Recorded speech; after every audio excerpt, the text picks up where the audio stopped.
సోదరులకు ఫ్యాన్ బంద్ చేయాలన్నా మీ మీద ప్రింట్ అండ్ ఎలక్ట్రానిక్ మిత్రులందరికీ చాలా రోజులే పెట్టగా పిలువగానే వచ్చినందుకు అందరికీ పేరు పేరున కృతజ్ఞతలు ధన్యవాదాలు తెలియజేస్తా ఉన్నాం.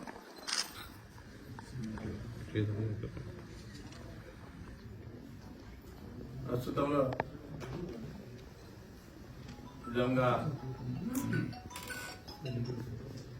నర్సంపేట మాజీ శాసనసభ్యులు చిన్న వయసులో చనిపోవడం బాధాకరంగా, ఏ పార్టీలో ఉన్నా కూడా తెలంగాణ ఉద్యమంలో అందరం కలిసి పనిచేసినాం, పార్టీలకు అతీతంగా.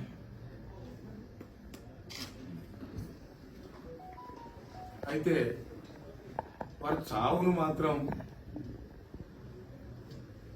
శవాల మీద పేలాలు ఎక్కతిన్నట్టు టీఆర్ఎస్ పార్టీ ఒక రాజకీయం చేస్తా ఉన్నారు. బతికున్న దొంతి మాధవరెడ్డికి శవయాత్ర చేస్తా ఉన్నారు. ఇక్కడ గమనించాలి, నిజంగా రేవంత్ రెడ్డి చాలా పెద్ద మనసు, నాయన్ రాజేంద్ర రెడ్డి కూడా చాలా పెద్ద మనసు. చనిపోగానే ఇలా గ్రీన్ కారిడార్ ఏర్పాటు చేసి రోహిణి హాస్పిటల్లో డాక్టర్లతో అందరితో మాట్లాడి ఇలా మంచి ట్రీట్మెంట్ అందించిన ఘనత కాంగ్రెస్ పార్టీ. ఆ విజ్ఞత వాళ్ళ పార్టీకే లేదు. ఇలా పోటీ చేస్తాం ఎలక్షన్లలో. దొంతి మాధవరెడ్డి పార్టీ వేరే, నీ పార్టీ వేరే, పెద్ద సుదర్శన్ రెడ్డి పార్టీ వేరే. ఆయనను చావు కారణము అందరు తెలుసు. ఆయన ప్రెషర్స్, ఆయన లంగ్స్ ఎఫెక్ట్, ఐబీపీ అన్ని ఉన్న సంగతి అందరికి తెలుసు. ఫస్ట్ ఆయన హాస్పిటల్ రాగానే నేనే ఫోన్ చేసిన డాక్టర్, ఏమైందని ఫోన్ చేశాను. అన్నీ తెలుసు, కానీ అంతకన్నా పెద్ద సహాయం చేసి, దాంతో కాకుండా అధికార లాంఛనాలతో అనే ఇలా దమనకాండ నిర్వహించడం చాలా గ్రేట్ఫుల్. అలాంటి ఎప్పుడన్నా టీఆర్ఎస్ పార్టీ చేసిందా? ఎప్పుడన్నా కాంగ్రెస్ వాళ్ళు చనిపోతే చేసిండ్రా? సీనియర్లు చనిపోతే చేసిండ్రా? కానీ ఇలా దొంతి మాధవరెడ్డి గారిని అంటే ఆడ ఓడియడం కోసము, రాజకీయ లబ్ధి పొందడం కోసమే ఈ కార్యక్రమం చేస్తా ఉన్నారు. ప్రతిసారి కూడా మీకు చూడండి, కేటీఆర్ గారు కానీ హరీష్ రావు గారు కానీ ఎప్పుడు కూడా శవాల మీదనే రాజకీయాలు చేస్తారు. మీరు గతంలో కూడా చూడండి, గతంలో అమరవీరుల త్యాగాలను గుర్తుపెట్టుకొని వాళ్ళ త్యాగాల ఫలితం తెలంగాణ వస్తే ఇలా అక్కడ శివయాత్రనే చేసినాడు. యూనివర్సిటీలో మరి అందరికీ అగ్గిపెట్ట దొరకలేదు, ఆయనకు ఒక్కరికే దొరుకుతుంది. మరి వాళ్ళ సామాజిక వర్గం కానీ వాళ్ళ బంధుమిత్రులు కానీ ఎవరు చనిపోరు, ఓన్లీ అమాయకులే చనిపోతారు. జూబ్లీహిల్స్ లో కూడా అంతే. జూబ్లీహిల్స్ లో అక్కడ కూడా శవయాత్రతో చనిపోయిన కుటుంబం మీద రాజకీయం చేసి నిలబెట్టి గెలవాలని చూసిండ్రు. ఇది తప్పుగా భావిస్తున్నా నేను. ఇవాళ పాపం పెద్ద సుదర్శన్ రెడ్డి చావుకు విలువ లేకుండా చేస్తున్నారని చెప్పి ఈ సందర్భంగా మీకు స్పష్టం చేస్తా ఉంది. ఇట్లా గెలవడం సాధ్యం కాదు. నీకు ప్రజలలో ప్రేమ పొందాలి. ఆయన చనిపోయిన సింపతిని పొడగొట్టారు కదా. ఇలా వాళ్ళ భార్యకు టికెట్ ఇస్తామని చెప్పి ప్రామిస్ చేసింది కదా, ఇస్తే గెలిచేదేమో. ఇప్పుడు నిజంగా దొంతి మాధవరెడ్డి నిలబడాల్సిన అవసరం లేదు. దొంతి మాధవరెడ్డి కొడుకుని పెట్టి కూడా గెలవచ్చాడు. ఇప్పుడు అంత పేరు ఖరాబు చేసిన చరిత్ర టీఆర్ఎస్ వాళ్ళకు ఉన్నది. అందరూ తూతూ అనుగుతా ఉన్నారు. కాబట్టి ఇక టీఆర్ఎస్ పార్టీ వాళ్ళకు ఏ సబ్జెక్టు లేనట్టు, దేని మీద పోరాటం చేయనట్టు, వాళ్ళకు ఏమి ప్రజల సమస్యలే లేనట్టు ఈ ఒక్కటి తీసుకున్నారు. మరి ఏం కారణమో చెప్పమని అడుగుతా ఉన్నా. కాబట్టి ఇలాంటి చెయ్యొద్దు అని చెప్పి వాళ్ళకు నా సూచనగా ఇస్తా ఉన్నా. హరీష్ రావు గారు అయితే మెయిన్ ఇలాంటి రాజకీయాలు ఎక్కువ చేస్తారు, చేయొద్దని చెప్పి సందర్భంగా మీకు సూచన చేస్తున్నా అని చెప్పి ఈ సందర్భంగా మీకు తెలియజేస్తాను. దాంతోపాటు మీ అందరికి తెలిసిన విషయాలే, ఇవాళ వరంగల్ అభివృద్ధి గురించి మీకు ప్రత్యేకంగా చెప్పాల్సిన అవసరం లేదు. కాంగ్రెస్ పార్టీ అధికారంలోకి వచ్చిన తర్వాత మీకు ఇలా అండర్ గ్రౌండ్ డ్రైనేజ్ కానీ, ఇలా ఇందిరమ్మ ఇండ్లు కానీ, ఇలా కోచ్ ఫ్యాక్టరీ కానీ, ఇలా అదేవిధంగా స్టేడియం కానీ, క్రికెట్ స్టేడియం కానీ, తర్వాత ఇండోర్ స్టేడియం కూడా శాంక్షన్ అయింది. మీ అందరికి తెలిసిన విషయమే. ఇలా కన్స్ట్రక్షన్స్ దాదాపు 70% పూర్తి చేస్తూ ఉన్నారు. ఇలా అండర్ గ్రౌండ్ డ్రైనేజ్ అయితే మీకు తెలుసు, ఇండ్లు పంపిన విషయాలు అయితే మీ అందరికి తెలిసిన విషయాలే. కాబట్టి అభివృద్ధి విషయంలో కాంగ్రెస్ పార్టీ ఇలా చాలా ముందుకు పోతా ఉన్నది. రైతుల సమస్యల మీద ఇలా ఎన్నడూ లేని విధంగా ఇలా రుణమాఫీ చేసిన చరిత్ర ఇలా కాంగ్రెస్ పార్టీకి దక్కుతా ఉన్నది. దాంతోపాటు ఇలా బోనస్ విషయంలో ఇలా ఎకరానికి 12,000 రూపాయలు ఇచ్చిన చరిత్ర కాంగ్రెస్ పార్టీకి దక్కుతా ఉన్నది. ఇందిరమ్మ ఇండ్లు గతంలో 10 సంవత్సరాల అధికారంలో ఉండి ఇవ్వలేదు. వాళ్ళకి ఏ సమస్యలు లేకనే, ఇలా అభివృద్ధి మీద మాట్లాడలేకనే, ఇలా వాళ్ళు గతంలో 10 సంవత్సరాల ప్రభుత్వంలో ఉన్నప్పుడు ఇలా తెలంగాణలో మిగులు బడ్జెట్ ఉన్నటువంటి ఈ రాష్ట్రాన్ని ఇలా దోసుకున్నారు, దాచుకున్నారు. కాళేశ్వరం ద్వారా, ఇలా మిషన్ భగీరథ ద్వారా దోచుకున్నారు. ధరణి ద్వారా ఇలా రాష్ట్రంలో ఉన్నటువంటి ఇలా బంజరు భూములను, మిగులు భూములను, ఇలా కుంటలను, షెర్లను అన్ని దోచుకున్న చరిత్ర ఇలా టీఆర్ఎస్ పార్టీదని చెప్పి ఈ సందర్భంగా మీకు తెలియజేస్తాము. ఇవన్నీ ఏమి ఆధారాలు దొరకకపోతేనే, వాళ్ళకు సమస్యలు దొరకకుండా కాంగ్రెస్ పార్టీ ముందుకు పోతున్నందుకనే వాళ్ళు శివరాజకీయం చేస్తా ఉన్నారని చెప్పి ఈ సందర్భంగా మీకు స్పష్టంగా తెలియజేస్తా ఉన్నాం. దాంతోపాటు మా రాజేందర్ రెడ్డి కూడా చూడండి, కాజీపేటలో ఇవాళ ఎన్నడూ లేని విధంగా గత కాంగ్రెస్ పార్టీలో వైఎస్ఆర్ కాలనీ వేసిన చరిత్ర ఇలా మా కాంగ్రెస్ పార్టీకి ఉన్నది. అందులో ఎవరున్నా కూడా, ఎక్కడోళ్ళున్నా కూడా వాళ్ళందరికీ ఇల్లు ఇచ్చిన చరిత్ర ఇలా కాంగ్రెస్ పార్టీకి ఉన్నది. వాళ్ళందరికీ డబుల్ బెడ్రూమ్ తీసుకుంటూ వాళ్ళందరినీ డబుల్ బెడ్రూమ్ లో పంపిస్తా ఉన్నాం. ఆ భూమిని 100% వీళ్ళు వాళ్ళు రాజేందర్ రెడ్డి దోసుకుంటున్నాడు, దాని మీద ఇలా డబ్బులు సాధిస్తున్నారని చెప్పి టీఆర్ఎస్ వాళ్ళు, ఇలా బీజేపీ వాళ్ళు అక్కడ ఇక్కడ మాట్లాడుతూ ఉన్నారు. ఇలా ప్రెస్ మీట్లలో కూడా మాట్లాడుతూ ఉన్నారు. మేము అడుగుతా ఉన్నాం ప్రెస్ మీట్ లో, 10 సంవత్సరాలు నువ్వు అధికారంలో ఉండి ఎందుకు దాన్ని అభివృద్ధి చేయలేదో చెప్పమని నేను అడుగుతా ఉన్నా. గత 10 సంవత్సరాలలో ఒక్కనాడన్నా మేము దాని గురించి మేము అడిగినాం. గతంలో కూడా ఎమ్మెల్యే గారిని, వినయ్ భాస్కర్ గారిని అడిగినాం. వినయ్ భాస్కర్ గారు గతంలో 1983లో ఇవాళ ఆ భూమిలో అందరు జెండాలు వాతిండ్రు. ఆ భూమి ఇవాళ మనకు బస్టాండ్ కు, డిగ్రీ కాలేజీకి, హాస్పిటల్ కు ఇలా కావాలని చెప్పి ఇలా గతంలో అన్ననే జెండాలు వాతిండ్రు. దాని మీద 18 మంది మీద 1983లో కేసు అయింది.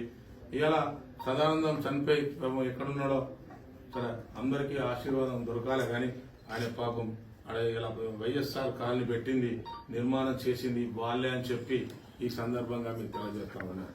రాజేందర్ రెడ్డి గారు కూడా తప్పకుండా అన్ని అభివృద్ధిలో భాగంగా ఇలా అక్కడి నుంచి వాళ్ళందరినీ కాల్ చేపించేసి దాదాపు అక్కడ ఉన్నటువంటి భూమిని ఇలా తప్పకుండా హాస్పిటల్ కు, డిగ్రీ కాలేజీ, బస్టాండ్ కు నిర్మాణం చేస్తారని చెప్పి మీకు స్పష్టంగా తెలియజేస్తా ఉన్నాం.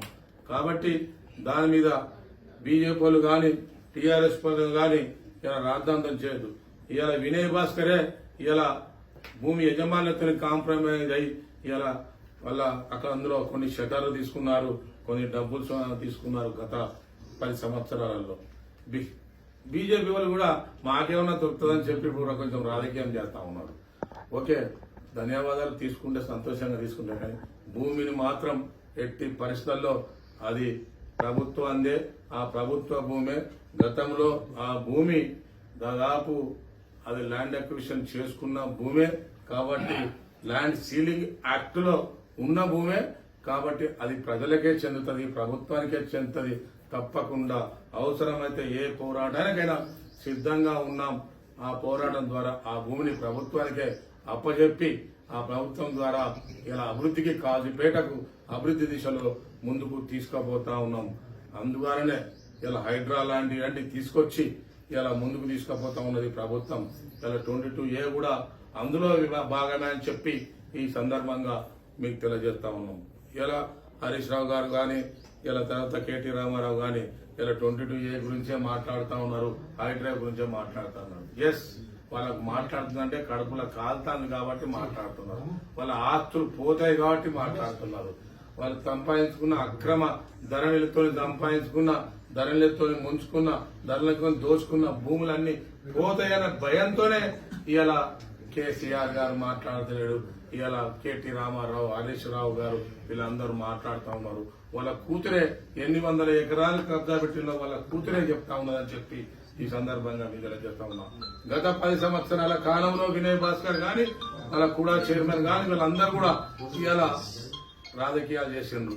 మీ అందరూ తెలిసిన ఇక్కడ ఆయకట్టు ద్వారా ఇలా వచ్చే నీరును అడ్డంగా ప్లాట్లు కబ్జా పెట్టి ఇలా డీపీలు ఇప్పించేసి ఇలా కోమటిపల్లిలో ఉన్నటువంటి భూమిని ఇలా సోమిలో సర్వే నెంబర్ వేసుకొని ఇలా అక్కడ డీపీ తీసుకొని 18 ఎకరాల భూమి ఇలా లేఅవుట్ చేయించుకున్నది, దోచుకున్న సంగతి మన అందరికి తెలిసిన విషయాలే.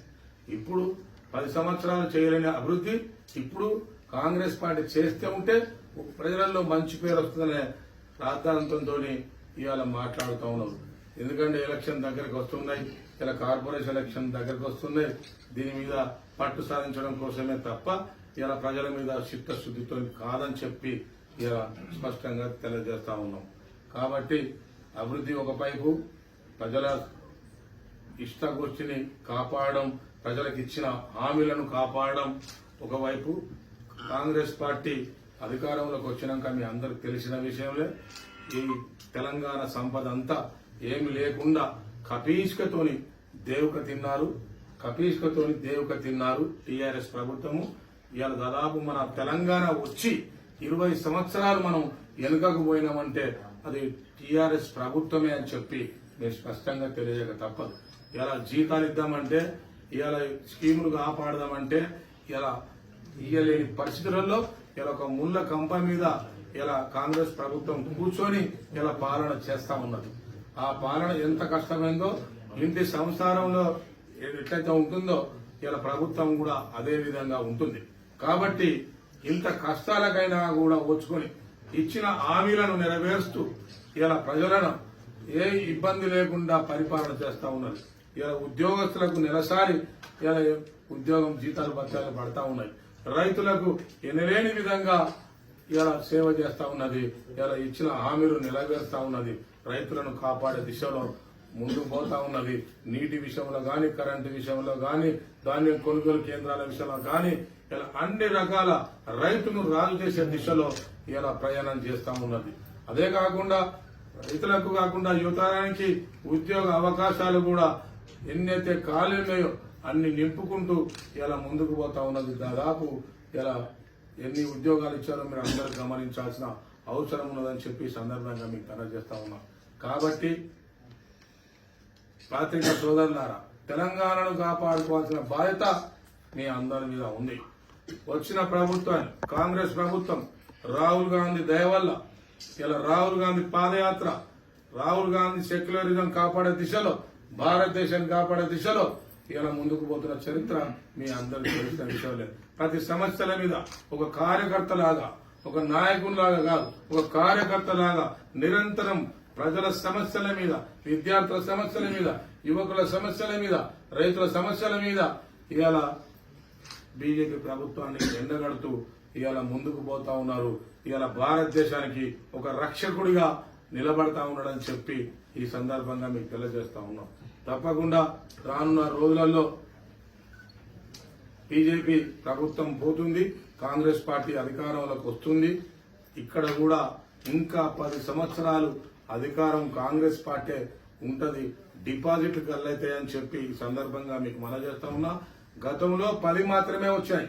నెక్స్ట్ ఇయర్ ఇక్కడ 12 సీట్లు కాంగ్రెస్ కైవసం చేసుకుంటది అని చెప్పి సందర్భంగా మీకు మనవి చేస్తూ దయచేసి ఈ సమస్యల మీద స్పందిస్తూ మీరు ఎప్పటికప్పటికి ప్రజల సమస్యలను ప్రభుత్వం తీసుకోబోతున్నందుకు మీకు ధన్యవాదాలు, కృతజ్ఞతలు తెలియజేస్తాము. Thank you. అంటే మీ కాంగ్రెస్ పార్టీకి సంబంధించి అంటే బీఆర్ఎస్ మీరు ఎట్లా చూస్తున్నారు? సరే, కాంగ్రెస్ పార్టీ మాత్రం అందరూ చెప్పాల్సుకున్నది ఎప్పుడు చెప్పాల్సింది ఏంటంటే కాంగ్రెస్ పార్టీ పెద్ద కుటుంబము 100%. సరే, చిన్న కుటుంబంలో చిన్న తమ్ముడు బిడ్డ కొడుకే ఉంటారు. ఇక్కడ దీనికి ఒక చరిత్ర ఉన్నది, 100 ఏళ్ల చరిత్ర ఉన్నది. ఇక్కడ నాయకులు ఎక్కువ ఉంటారు. కాంగ్రెస్ పార్టీలో స్వేచ్ఛ ఎక్కువ ఉంటుంది. అది ఇంట్లో పంచాది, ఇంట్లో మాట్లాడుకోకుండా వాళ్ళు బహిర్గతం వచ్చి మాట్లాడుతూ ఉన్నారు. మీరు చెప్పే పదం కొండ సుస్మితా పటేలే కదా, దాని గురించే కదా. వాస్తవంగా ఆమె చెప్పాలంటే కొండ సుస్మితా పటేల్ సురేఖక్క గారు మంత్రి స్థానంలో ఉన్నారు. ఆమె నెక్స్ట్ వాళ్ళ బిడ్డను ఎమ్మెల్యే చేసుకోవాలంటే డైరెక్ట్ కాంగ్రెస్ పార్టీలో నిజం చెప్పాలంటే ఒక రేవంత్ రెడ్డిదే నడవదు. కాంగ్రెస్ పార్టీలో మాకు కేంద్రంలో మా హైకమాండ్ ఉంటుంది, రాహుల్ గాంధీ ఉంటారు, కేసీ వేణుగోపాల్ గారు ఉంటారు, ఖార్గే గారు ఉంటారు. తర్వాత మాకు ఎలక్షన్ కమిటీ ఉంటుంది. ఇళ్ళలో ఈ కమిటీ అంతా కూర్చొని మీరు పోయినసారి కూడా చూసారు, ఒక రేవంత్ రెడ్డి టికెట్లు ఇవ్వలేదు, అందరు ఇచ్చారు, వారు ఉంటారు. ఇలా టీపీసీసీ అధ్యక్షులు ఉంటారు, ఇలా కమిటీ ఉంది, ఆ కమిటీ అంతా నిర్ణయం చేస్తారు. సరే, ఏ నియోజకవర్గం పోయినా కూడా ఆ నియోజకవర్గంలో ఆ ఎమ్మెల్యేలను ఎంకరేజ్ చేయాలి, వాళ్ళను ప్రజలలో పేరు సంపాదించాలి, పార్టీని అభివృద్ధి పదంలో తీసుకుపోవాలని చెప్పి మీటింగ్లలో మాట్లాడతారు. మాట్లాడినంత మాత్రాన టికెట్ ఇస్తారని చెప్పి వీళ్ళు అపోల్పడడం కూడా తప్పు. ప్రకాష్ రెడ్డి అంటే ఆయన దాదాపు 80 ఏళ్ళు ఉంటాడు. సరే, ఆ డైపర్ల విషయం అట్లా మాట్లాడకపోతుండే అది చాలా తప్పుగా భావిస్తున్నాను నేను కూడా. ఆయన గౌరవంగా మనిషి, ఆయన వ్యక్తి కూడా ఆయన గౌరవంగా మనిషి. నిజంగా కూడా ఆయన టీఆర్ఎస్లు ఉన్నప్పుడు కానీ టీడీపీలు ఉన్నప్పుడు కానీ మాకు బాగానే పరిచయం. మాకు ఆయన ఎవరైనా ఎక్కడైనా ఇంట్లో కాంగ్రెస్ కానీ టీఆర్ఎస్ కానీ అశుభం జరిగితే ఆయన వచ్చి అందరిని మందలిచ్చిపోతాడు. ఆయన అంత మంచి వ్యక్తి. ఆయన అనాల్సిన అవసరం లేదు. ఆయన వయసు అయిపోయింది. కాంగ్రెస్ పార్టీ అధిష్టానం దగ్గర పోయి ఆయన వయసు అయిపోయింది, నెక్స్ట్ మన బిడ్డను ప్రమోట్ చేయండి అని చెప్పుకుంటే అయిపోయే కథ. ఇక అయిపోయేదానికి వాళ్ళు సుస్మితా పటేల్ కొంచెము రెచ్చిపోయి మాట్లాడడం తప్పుగానే భావిస్తున్నా. నేను కూడా తప్పుగానే భావిస్తున్నా. ఎందుకంటే మురళి గారు నాకు దాదాపు 40 ఏళ్ళ సేవితులు. నాకు సుస్మితా పటేల్ నాకు చాలా దగ్గర. నాకు అప్పుడు డిసిసి బ్యాంక్ చైర్మన్ కూడా చెప్తా అని చెప్పినా నేను. అంటే ఆమె రాజకీయాలు, రాహుల్ గాంధీ కూడా యువతరాన్ని తీసుకురావాలని ముందుకు పోతా ఉన్నారు. కాబట్టి ఆమెకు వచ్చే అవకాశం ఉండే పరకాల గతంలో వాళ్ళే ఎమ్మెల్యే కాబట్టి 2-3 సార్లు ఎమ్మెల్యే కాబట్టి రేవంత్ రెడ్డిని కళ్ళు నెత్తికెక్కేనే ఆ స్థాయిలో మాట్లాడడం వెనుక మరి మీరు కాంగ్రెస్ పార్టీలో ఉన్నారు, ఒక చైర్మన్ పదవిలో ఉన్నారు, దాన్ని ఎలా అది తప్పుగా భావిస్తున్నామని చెప్పి నేను ముందుగానే చెప్పా. ఆమె అలా మాట్లాడము 100% తప్పు. ఆమె వయసు చిన్నది. అందులో వాళ్ళ మదరు కొండ సురేఖక్క గారు మంత్రి స్థానంలో ఉన్నారు. అంటే దాదాపు రేవంత్ రెడ్డి కన్నా ఆమె సీనియర్. మళ్ళీ ఆమె ఒరిజినల్ కాంగ్రెస్ పార్టీ ఒకసారేమో పోయినట్టున్నారు టీఆర్ఎస్ పార్టీలకు, తర్వాత original Congress party YS Rajasekhara Reddy గారికి కుడి భుజము. అలాంటి వాళ్ళు కాంగ్రెస్ పార్టీ కమిటీలో మాట్లాడాలి, హైకమాండ్ అందరూ తెలిసాకు అక్కడ మాట్లాడాలి, తీసుకోవాలి, అడుక్కోవాలి, గుంజుకోవాలి, తప్పేం కాదు. కానీ అనవసరంగా ప్రెస్లకు ఎక్కించి కాంగ్రెస్ పార్టీని అట్లా మాట్లాడము, ఒక నాయకుడి మీద అట్లా మాట్లాడము తప్పుగా భావిస్తాము.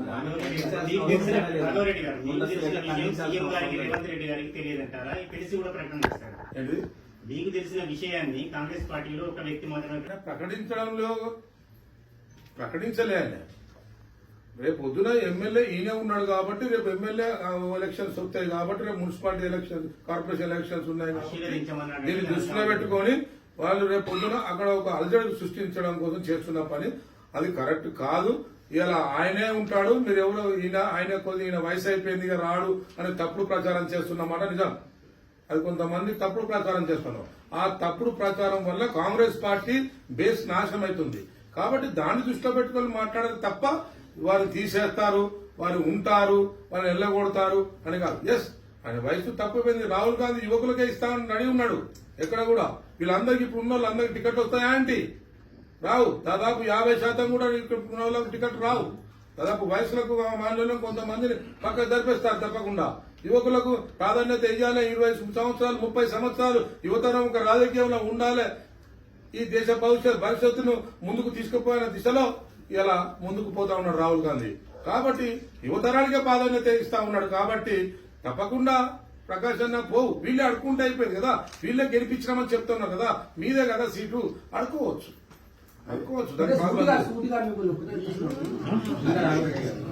కొండా దంపతులు అంటేనే వరంగల్ ఉమ్మడి జిల్లాలో కాంగ్రెస్ పార్టీకి ఒక బేస్ ఉంటుందా లేదా? వాళ్ళు చెప్తేనే నడుస్తుందా వ్యవస్థ అంతా? కాంగ్రెస్ పార్టీ అంతా వాళ్ళ మీద నడుస్తుంది. ఒకటి గుర్తుపెట్టుకోండి, ఎవరైతే వ్యక్తులనే కీలకం అనుకుంటే తప్పు. ఒక సంస్థలో భారతదేశంలో కాంగ్రెస్ కూడా ఒక నెంబర్ 1. కాంగ్రెస్ పార్టీ ముఖ్యం, వ్యక్తులు ఎన్నడూ ముఖ్యం కాదు. గుర్తుపెట్టుకోండి. వ్యక్తుల చేతిలో కాంగ్రెస్ పార్టీ లేదు. టీఆర్ఎస్ పార్టీ లేకపోతే బీజేపీ పార్టీ లేకపోతే ఇంకా టీడీపీ పార్టీ వ్యక్తుల చేతిలో ఉంటుంది. కానీ కాంగ్రెస్ పార్టీ మాత్రం ఎప్పుడు కూడా కార్యకర్తల చేతుల్లో ఉంటుంది. మీరు ఎక్కడైనా చరిత్రలో చూడండి, సిద్ధాంతంలో చూడండి, ఎక్కడైనా చూడండి. ఇప్పుడు ఇందిరమ్మ ఇల్లు ఇస్తున్నాం, ఎక్కడన్నా టీఆర్ఎస్ వాళ్ళకు కాంగ్రెస్ వాళ్ళకు వీళ్ళు బీజేపీ వాళ్ళని చెప్పాక ఎక్కడన్నా అన్నారా? ఎవరికైతే లబ్ధిదారులు ఉన్నారో వాళ్ళందరికీ ఇచ్చిన చరిత్ర కాంగ్రెస్ పార్టీ ఉన్నది. అదే టీఆర్ఎస్ పార్టీలో అదే టీడీపీ పార్టీలో ఓన్లీ కార్యకర్తలకే పచ్చ చొక్కాలు వేసుకున్నారు, ఎల్ల చొక్కాలకు వేసుకున్న వాళ్ళకే ఇచ్చుకున్నారు తప్ప ఇక్కడ ఇవ్వలేదు. కానీ కాంగ్రెస్ పార్టీలో చూడండి మీరు, నిజంగా ఏదైనా గ్రామ పార్టీ అధ్యక్షునికి 4 ఇండ్లు ఇచ్చుకునే అవకాశం ఎక్కడైనా ఉందా? కార్యకర్తలకు లేదు. ఓన్లీ కాంగ్రెస్ పార్టీలనే ప్రజాస్వామ్యబద్ధంగా పరిపాలన చేసే విలువలు ఉన్నది పార్టీ కాంగ్రెస్ పార్టీ. ఏ సంక్షేమ పథకాలను కూడా కార్యకర్తకు కన్నా లబ్ధిదారునికే ఇచ్చే చరిత్ర కాంగ్రెస్ పార్టీకి ఉన్నది. మీరు చూడండి, ఏ పథకం వచ్చినా టీఆర్ఎస్ పార్టీలో, టీడీపీ పార్టీలో, బీజేపీ పార్టీలో వాళ్ళకే ఇచ్చుకుంటారు. ఇవాళ బీజేపీ పార్టీ ఉన్నది, ఆర్ఎస్ఎస్ లో పనిచేసిన వాళ్ళకే ఇవాళ టికెట్ ఇస్తారు. ఎటు ముఖ్యంగా తీసుకొస్తారు, ఆర్ఎస్ఎస్ లో పనిచేసిన వాళ్ళకి టికెట్ ఇస్తారు. అది తప్పండి. పార్టీలో మార్పులు తప్పవు. కొంతమంది టీడీపీ వాళ్ళు ఇందులోకి వచ్చారు. రేవంత్ రెడ్డి ముఖం చూసి కొంతమంది వచ్చారు. రేవంత్ రెడ్డి చురుకుగా ఉన్నాడు, రానున్న రోజుల్లో ప్రభుత్వం వస్తుంది అనే లక్ష్యంతో కొంతమంది ఆయనతో ఉన్నారు, ఫాలోవర్స్ ఉన్నారు, వస్తారు తప్పకుండా. ఉదాహరణకు రేపు నేను పొద్దున నేను పార్టీ మారితే నాతో కొంతమంది పార్టీ మారరా? నాకు అభిమానులు ఉన్నారా? దాంతో పాటు ఆయనతో పాటు కొంతమంది వచ్చిండ్రు. వచ్చినంత మాత్రాన ఇంకా పార్టీ అంటే ఇంకా పచ్చవానంటే కాంగ్రెస్ పార్టీది పచ్చ కాంగ్రెస్ లేని లుచ్చ కాంగ్రెస్ లేని కాంగ్రెస్ పార్టీది. కాంగ్రెస్ పార్టీలోకి వస్తారు, ఏ పార్టీలోకి రాలేదు. రేపు భవిష్యత్తులో 50 మంది సీట్లు వస్తాయి, 50% వస్తాయి. ఉన్నోళ్ళు పోయిన కాంగ్రెస్ లో పార్టీ నిర్ణయిస్తుందండి. నేను ఉదాహరణ చెప్పాను, దాన్ని పట్టుకుంటే మీకు ఎట్లా? కాంగ్రెస్ పార్టీ రేవంత్ రెడ్డి గారు స్పష్టంగా ఎమ్మెల్యేలకు చెప్తున్నాడు. ఏమని చెప్తున్నాడు తెలుసా? మీ నియోజకవర్గంలో మీకు ఓట్లు వేయలేని పరిస్థితి వస్తే మీకు టికెట్ ఇవ్వను. ఇప్పటి నుంచే కష్టపడి మీరు కార్యకర్తలకు దగ్గర ఉండండి, మీరు కార్యకర్తలకు మీరు ప్రజలకు అందుబాటులో ఉండండి అని చెప్పి స్పష్టంగా చెప్తున్నాడు. అందులో భాగమే ఇది. పార్టీని బలోపేతం చేయండి, సంక్షేమ పథకాలను సామాన్య ప్రజలకు చేర్చండి అనే లక్ష్యంలో ఇవాళ రేవంత్ రెడ్డి గారు టీపీసీసీ అధ్యక్షుల వారు పోతా ఉన్నారు. కాబట్టి దీన్ని మీరు తప్పుదోవలో చూసుకుంటే తప్పు. ఇప్పుడు 50 అని నేను ఉదాహరణ చెప్తే 50 అంది ఎవరని చెప్పి అడుగుతారు. అంటే మీరు ప్రశ్న కోసం అడుగుతా ఉన్నారా, మీరు దేనికోసం అడుగుతారో తెలియదు.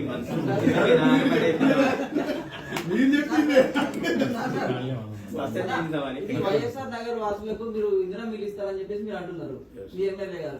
మీ కాంగ్రెస్ పార్టీ నాయకులు అక్రమంగా మనం బెదిరింపులకు చేపించి ఖాళీ చేస్తున్నారని చెప్పేసి వాళ్ళు పోలీసులు తిరుగుతున్నారని చెప్పేసి సమాచారం. దాని మీద మీ అభిప్రాయం? ఒకటే చెప్తున్నా, ఎవరైతే బెదిరిస్తారో వాళ్ళ జీవితమే వాళ్ళ చరిత్రే పతనమైతాది.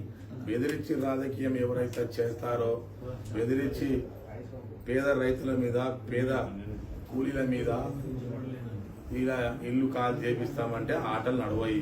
ఇది కాంగ్రెస్ విన్నావా? ఇలా కాంగ్రెస్ లా ఒక్కది నడవయి. నీ లబ్ధి, నీ ఇంట్రెస్ట్ నీ ఇంట్లో చూపించుకో తప్ప ఇలా ప్రజల మీద చూపించుకుంటే నడవదు.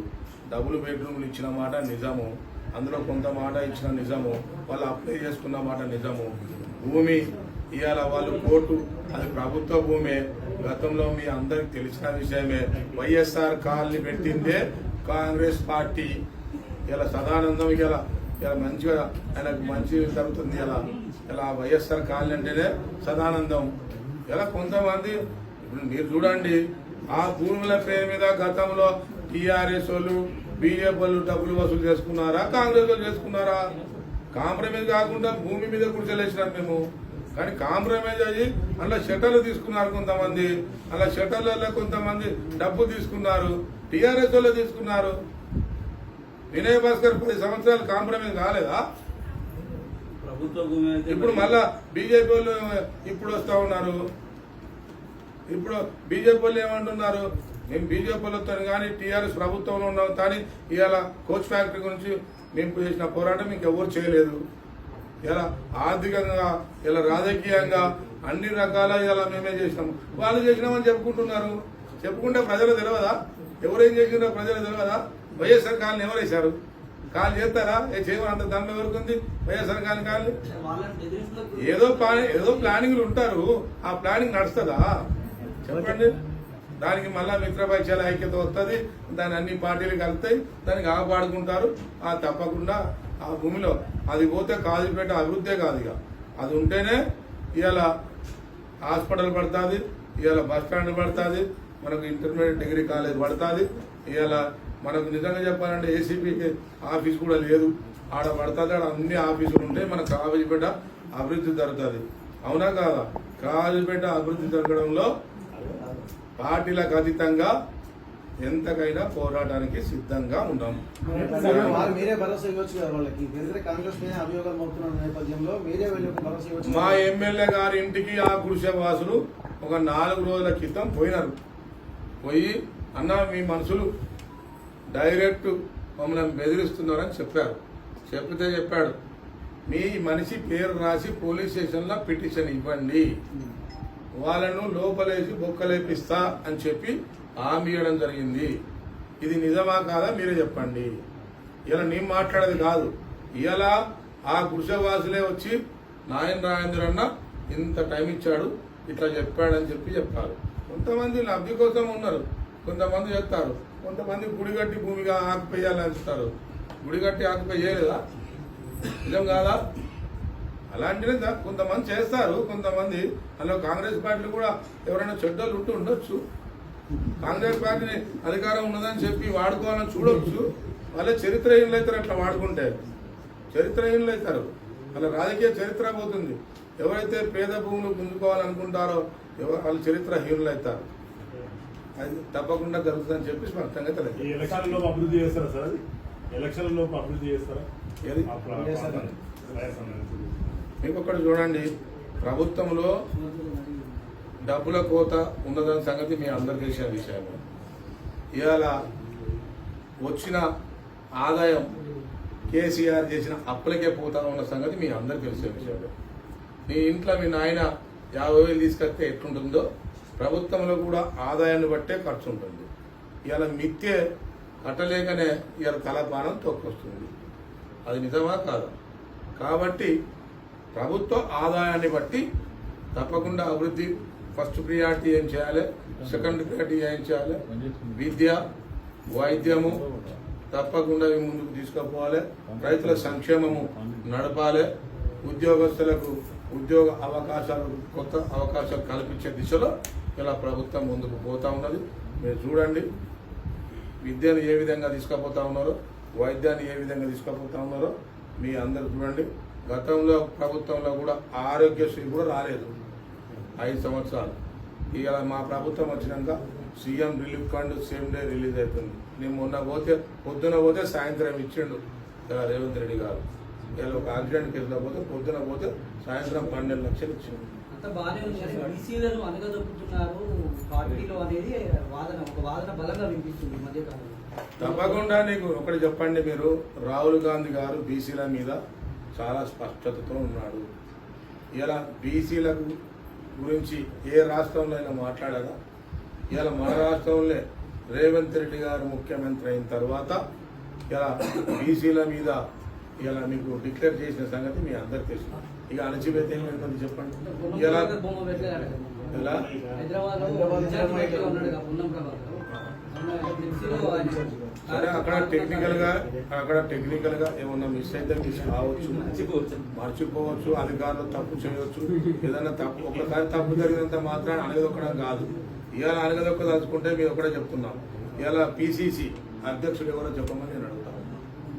పిసిసి అధ్యక్షుడు ఇవాళ వారికి ఎమ్మెల్సీ ఇచ్చి మళ్ళీ ఇవాళ పిసిసి స్థానంలో కూర్చుండబెట్టి అంటే టీపీసీ స్థానంలో కూర్చోబెట్టిందంటే మీరు అర్థం చేసుకోండి. ఇవాళ సూర్యకాకకు మంత్రి పదవి ఇవ్వలేదా మీరు చెప్పండి. మరి బీసీని అనగదొక్కితే మరి ఎందుకు ఇవ్వాలి? దొంతి మాధవరెడ్డి ఒక చిన్న మాట చెప్తున్నా, అసలు నిజంగా చెప్పాలంటే దొంతి మాధవరెడ్డికి ఇవ్వాలి. ఎందుకు? నాకు శత్రువే, నాకు పోటీదారుడే. ఎందుకు ఇవ్వాలంటే ఇండిపెండెంట్ గా గెలిచి కాంగ్రెస్ పార్టీలో ఉన్నాడు, మళ్ళీ కాంగ్రెస్ పార్టీలో గెలిచిండు. అది చాలా ఇండిపెండెంట్ గెలిచిన తర్వాత ఏ పార్టీ అధికారంలో ఉంటే ఆ పార్టీకి వెళ్ళిపోతారు, ఏ పార్టీ సొమ్ములు ఉంటే ఆ పార్టీకి వెళ్ళిపోతారు. కానీ ఇవాళ దొంతి మాధవరెడ్డి పోకుండా ఇండిపెండెంట్ గా ఉండి కాంగ్రెస్ పార్టీలో ఉండి మళ్ళీ కాంగ్రెస్ పార్టీలో గెలిచిండు. ఆయనకి ఇవ్వాల్సిన అవసరం ఉండే. సరే, బీసీ, లేడీ, కాపు, పద్మశాలి ఇవన్నీ దృష్టిలో పెట్టుకొని అధిష్టానం ఇవాళ కొండా సురేఖకు ఇచ్చింది. నిజంగా కొండా సురేఖకు ఎలిజిబిలిటీ ఉంది, ఆమెకు ఎలిజిబిలిటీ ఉంది. గతంలో మంత్రి చేశారు, గతంలో చాలాసార్లు ఎమ్మెల్యే గెలిచారు, ఆమెకు అనుభవం ఉంది, ఆమెకు ఇవ్వడంలో తప్పు లేదు. కాకపోతే సుస్మితా పటేల్ మాట్లాడకపోనుండే నిజంగా. గత 10 సంవత్సరాలుగా బీజేపీ నుండి బీఆర్ఎస్ నుండి కష్టపడి అంటే కాంగ్రెస్